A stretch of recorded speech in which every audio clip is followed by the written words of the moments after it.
शुद्ध सच्चिदानंद भगवान को हम मान रहे हैं, हमारे कार्य में जो पूर्णता होनी चाहिए वो नहीं हुई, तो भगवान स्वयं कह रहे हैं सुख दुख के समय कृत्वा लाभा लाभो जया जयो। तुम मेरा पार्षद अर्जुन सुख दुख में समान भाव रख, लाभ हानि में समान भाव रख, जय पराजय में समान भाव रख, मेरा स्मरण करते अपने कर्तव्य को कर, तब मानेंगे तुम्हें भगवान के तुम जानो।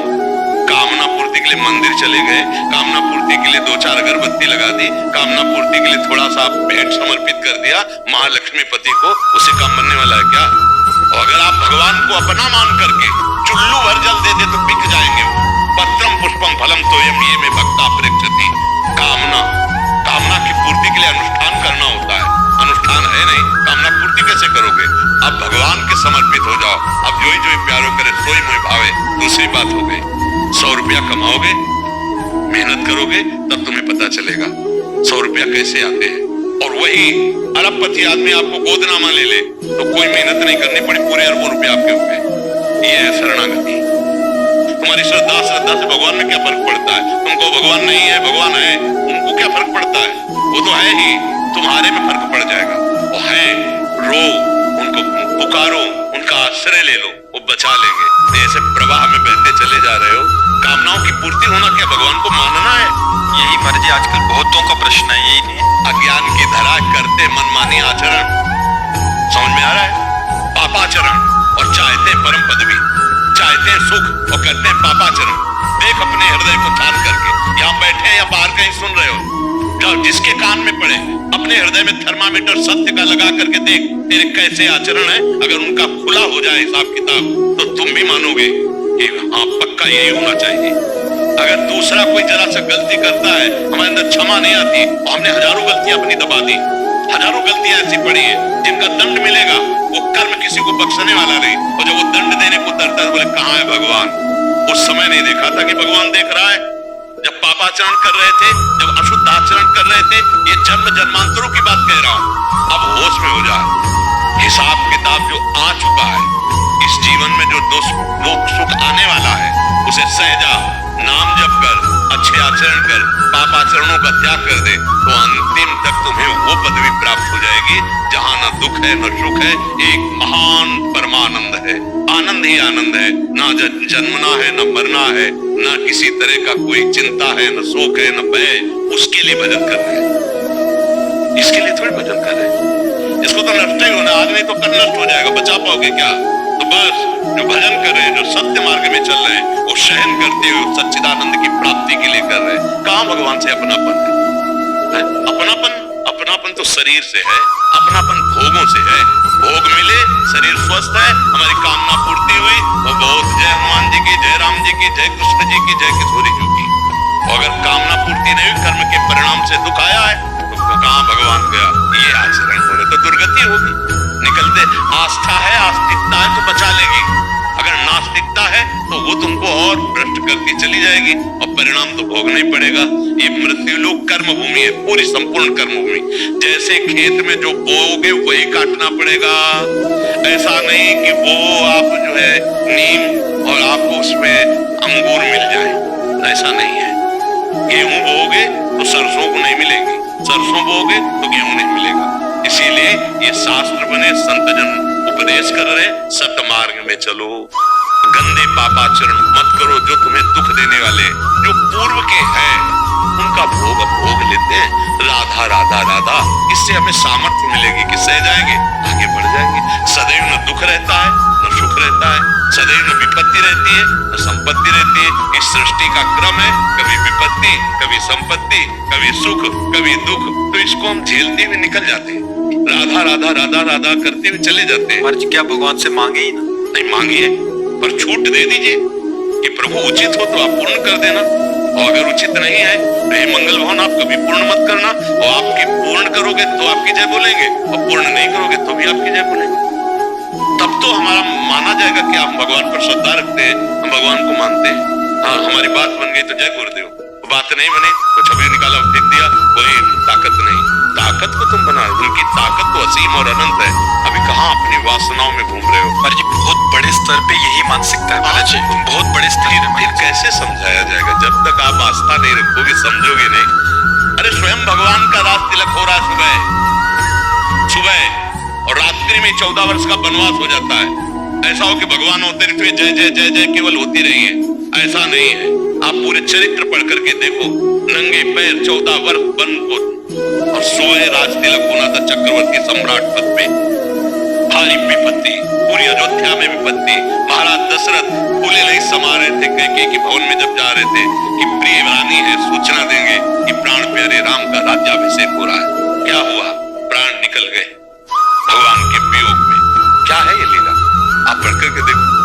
भगवान श्री कृष्णचंद्र जो पधार रहे हैं, कहा उन माता पिता के पास जो कंस कारागार में बहुत ही दुर्दांत दैत्य स्वभाव वाले पहरेदार जहां है। क्या लीला है? क्या लीला है? इसका नाम मृत्यु लोक है। यहाँ दुख और सुख दोनों भगवान अवतरित होकर के दिखा रहे हैं। तो तुम तो जीव हो, तुम्हें तो भोगना ही पड़ेगा। वो तो कर्म फल थोड़ी भोग रहे, वो तो लीला करके दिखा रहे हैं। तो हमको तो भोगना ही है। हाँ, नाम जप से, शास्त्र ज्ञान से हम उस कर्म को आराम से भोग लेते हैं। जैसे भयानक कष्ट वाला हमारे किसी कर्म का फल है, राधा राधा राधा सहते हुए हम मार्ग में चले। असरदा थोड़ी, हर कष्ट दो लेकिन आपकी जय बोलेंगे क्योंकि आपसे प्यार किया है। यहाँ कहाँ प्यार भगवान से? कहाँ प्यार? यहाँ कोई किसी से प्यार कर रहा है? प्यार का मतलब होता है अपने प्यारे को सजाना, प्यारे के सुख को देखना, अपने भारी से भारी दुख को प्यारे के सामने न रखना। क्योंकि हमें पता है ये दिलवर जब दिल ही आपको दे दिया तो अब क्या दिल की बातें गए। आप देखो, पर एक बात सबसे प्रार्थना है, आस्तिकता मत हटाइएगा। अगर आस्तिकता हटा दी तो पूरा बिजली गिर जाएगी, ढह जाएगी, जन्म जन्मांतर भटकना पड़ेगा। भगवान बड़े कृपालु हैं, वो गाली देने वाले को परम पद देने वाले हैं। देखो शिशुपाल गाली दे रहा है ना, स्तन में दूध लगा के पूतना जा रहे, तो जो मैया यशोदा को गति वो प्रभु दे रहे। वो प्रभु आपका मंगल क्यों करेंगे? वो आपकी कामना क्यों नहीं पूरी करेंगे? जरूर कोई विधान है उनका, मंगल विधान है, जरूर मंगल विधान। विश्वास मान लीजिए, उनका मंगल विधान, मंगल भवन है, वो मंगल कर ही नहीं सकते। जैसे सूर्य को कहा जाए कि सूर्य की ताकत हो तो अंधेरा करके दिखाए, तो सूर्य में ताकत नहीं, क्योंकि जहां सूर्य रहेगा अंधेरा रहेगा ही। ऐसे भगवान का नाम मंगल भवन है। जहां भगवान का नाम है, भगवान का आश्रय, अमंगल हो ही नहीं सकता। आप मृत्यु को भी अमंगल समझते हैं। हम कई बार एक प्रसंग सुनाते हैं।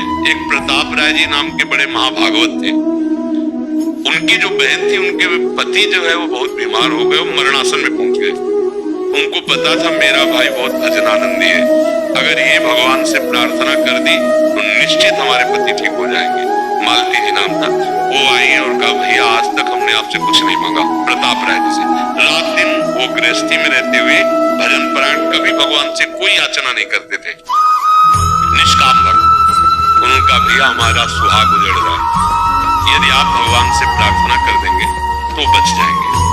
उनका वैसे आज तक हमने भगवान से कोई याचना नहीं की, क्योंकि जैसे भगवान रख रहे हैं हम बहुत आनंदित हैं। हमें भगवान से मांग करने की आदत नहीं है। पर आप कह रहे हैं तो मैं एक बार भगवान से प्रार्थना करूंगा। चलो, वो गए। मूर्छावस्था में उनके पति थे, बहुत बस ये लग रहा था अब प्राण छूटे ऐसा। सर लिया, गोद में रखा, नाम जप करते हुए ऐसे हाथ मस्तक पे कर रहे हैं। पैरों के पास उनकी बहन, मतलब उनकी पत्नी बैठी। अचानक दोनों को तंद्रा दी। तंद्रा का मतलब न नींद है न जागृत है, और देख रहे हैं कि भगवान के पार्षद आए और कह रहे हैं अब तो लौटना पड़ेगा। जो उनके पति की जीवात्मा थी उससे कह रहे अब तुम भगवान के धाम नहीं जा पाओगे, क्योंकि इतना महान भक्त भगवान से प्रार्थना करने जा रहा है कि तुम स्वस्थ हो जाओ, तो अब हम नहीं ले जा पाएंगे। वो कह रहे नहीं नहीं, ऐसा नहीं, प्रताप राय जी ऐसा नहीं कर सकते। वो भगवान के भक्त है, अनंत जन्मों से भटकता रहा, आज मुझे भगवत प्राप्ति का संयोग बन रहा है। मैं अपने स्वामी के धाम में जा रहा हूँ, वो मुझे नहीं रोकेंगे क्योंकि वो जानते हैं सत्य वस्तु क्या है। नहीं नहीं, आप मत जाओ, प्रताप राय जी ऐसा नहीं कर सकते। अचानक दोनों के नेत्र खुल गए। प्रताप राय जी ने कहा कि अभी हमने, तो उनका अभी हमने भी देखा। उनका भैया आप रहने दीजिए। मैं समझ नहीं पा रही थी, मैं समझ रही थी पति का अमंगल हो रहा, मृत्यु हो रही, लेकिन अब समझ में आ गया पति अपने स्वरूप में भगवत धाम, मैं सदा ही यही मनाऊंगी कि वो सुखी रहे भगवान के धाम। हमको क्या पता कि क्या मंगल हो रहा है। हम अज्ञानी जीव अपनी सोच को मंगल मानते हैं। छोटा बच्चा जैसे चाकू से खेल खेलना चाहे और माँ चाकू छिना के उसे रोके तो उसको बुरा लगता है। छोटा बच्चा कीचड़ में खेल रहा है, माँ उसे ला करके बाथरूम में स्नान करा के संगारित करना चाहे, उसे बुरा लगता है, माँ बहुत बुरी है, हमें खेलने नहीं दिया। हम ऐसे बालक हैं अज्ञानी, हम विषयों में खेल रहे हैं, हम मांग क्या कर रहे हैं? नाशवान पदार्थों की। अरे सत्य सच्चिदानंद भगवान से एक बार ये मांगो कि मुझे मुक्त कर दो, इस माया से मुक्त कर दो, नाथ मुझे अपना भजन दे दो, मुझे भगवत प्राप्ति करा दो। ये बात तो ठीक है। अब लौकिक वस्तुएं मिल भी जाएंगी तो क्या तुम्हारी मांग खत्म हो जाएगी? सोचो, क्या मांग खत्म हो जाएगी? पर अज्ञान की ऐसी धरा है कि हम भगवान पर ही अश्रद्धा करने लगते हैं। अश्रद्धा का मार्ग नहीं है। अब ये भगवत मार्ग सब कोई कैसे पकड़ पाएगा? उसको चाहिए रुपया, उसको चाहिए भोग सामग्री, उसको चाहिए और कर्म निषिद्ध कर रहे हो। कैसे संपत्ति ऐसे मिलती है? पुण्य आत्मा को संपत्ति मिलती है। आज वो पाप कर रहा है लेकिन पीछे का पुण्य काम कर रहा है तो संपत्ति मिल रही। आज तुम धर्म से चल रहे हो, पीछे तुम्हारे पाप है, इसलिए तुम्हारे सामने संपत्ति नहीं आ पा रही। ये सुख और दुख, शुभ और अशुभ कर्म का परिणाम होता है। भजन करो, दोनों को रौंद दो, शुभ और अशुभ, और निकल चलो भगवान के पास। हमारी दुराई यही है, मत फंसो सुख और दुख में। नहीं तो मानव जीवन केवल सुख दुख के लिए नहीं, बहुत है हिसाब किताब। न जाने कितने बार हमको जन्मना मरना पड़ेगा, क्या क्या बनना पड़ेगा। 83,99,999 योनियों के बाद 1 प्लस ये 84 लाख पूरा होता है। ये मानो दे यार, ये निकलने के लिए मिला है इस माया से, इस जन्म मरण के चक्कर से। अब हमारी बात समझ में आ जाए तो राधा राधा कहो, अच्छे आचरण करो, और जो दुख सुख आ जाए भगवान का प्रसाद समझकर सह जाओ। ऐसा दुख ही नहीं देंगे कि आप सह न पाओ, पक्का समझ लीजिए। अगर आप भगवान की शरण में हो तो ऐसा नहीं। वही दुख दूसरे को परास्त कर देगा, लेकिन आप भगवान की शरण में हो तो आपको परास्त नहीं करेगा। ये हम छाती की बात कह रहे हैं। अगर वो 100 ग्राम दुख देते हैं तो 1 किलो सुख दे देते हैं। भारी पड़ जाता है दुख के ऊपर सुख, वो दुख दबा बेचारा में करता रहता, कुछ नहीं कर पाता। मान लो हमारी बात, मान लो। ये भगवान का सिस्टम है, कानून है। कानून के विरुद्ध हमसे आचरण हुए हैं, उनका भोग भोगना पड़े। भले आपने कानून बनाया है, जैसे ये कानून के विरुद्ध है तो चाहे 1 घंटे के लिए दंड रूप में आपको जेल जाना पड़ेगा। भले आपने कानून बनाया है, लेकिन आप अगर उसके विरुद्ध चले तो आपको भी जाना पड़ेगा। भगवान ये लीला करके स्वयं दिखाए हैं। ऐसे आचरण किए जाए जिससे भगवान प्रसन्न हो जाए और हमारा दुख सुख ये दोनों मायाकृत है, इससे छूट जाए और प्रसन्नता को प्राप्त हो, परमानंद को प्राप्त हो। अब हमारी बात समझ जाओ तो राधा राधा रटो, सब ठीक हो जाए।